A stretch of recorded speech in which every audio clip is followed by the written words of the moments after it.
Kung ang Cordoba, Cebu ay may 10,000 roses, well, hindi magpapatalo itong Baybay Liti.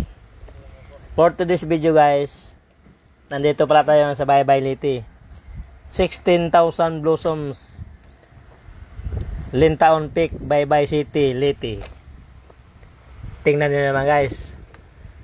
Napakaganda ng view, overlooking pa, kitang-kita yung dagat. Kasi itong lugar na to guys, nasa tuktok ng bundok. Kaya napakagandang tingnan talaga guys. Hindi lang siya 10,000 roses guys, kundi 16,000 roses. Maaga pala tayo nagpunta dito guys. Kasi nasanay ako sa Maynila na pag nagra-rides maaga. Kaya pagdating ko dito sa 16,000 roses, sarado pa. Kaya buti na lang pinapasok ako ng caretaker. Pero 20 pesos lang din sana ang entrance dito, kaso lang dahil sa sarado pa nga, hindi na ako nagbayad, kaya sinaglit ko na lang mag-video. Hindi na ako nakapagpalipad ng drone kaya dahil mabilis ang video lang, kasi nakakaya naman walang bayad kasi sarado pa, wala pa yung yung cashier nila. Kaya guys, tingnan nyo guys, ang ganda ng view. Super ganda talaga. May pa nga, rebulto ng berhen. Tapos overlooking siya guys, kasi nasa tuktok ng bundok, kitang kita mo yung dagat. Tapos pag sa kabilang side naman, pag tingnan mo, kitang-kita mo yung Baybay City mismo. Kaya tingnan nyo guys, ang ganda ng mga roses guys. Dapat pala sa gabi pupunta dito guys, kasi may ilaw to. Hindi na pala to original na bulaklak. Parang sa Cebu lang din talaga yung 10,000 roses sa Cebu, sa Cordoba.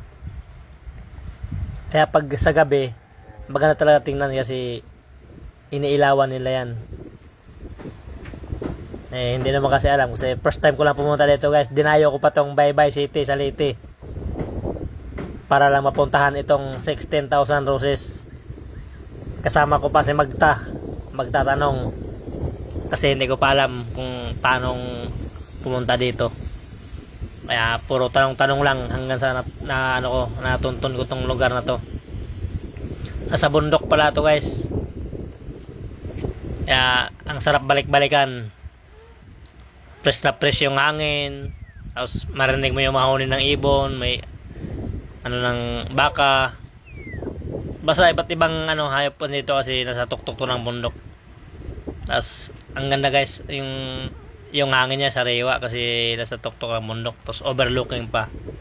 Ang dami mo matatanaw guys, matatanaw mo yung dagat, matatanaw mo yung Baybay City. Kaya very nice talaga guys.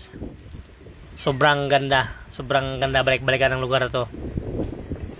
Perfect, relaxing, basta hindi kayo magsisi guys pag punta dito. Kaya punta lang dito sa Baybay City Liti.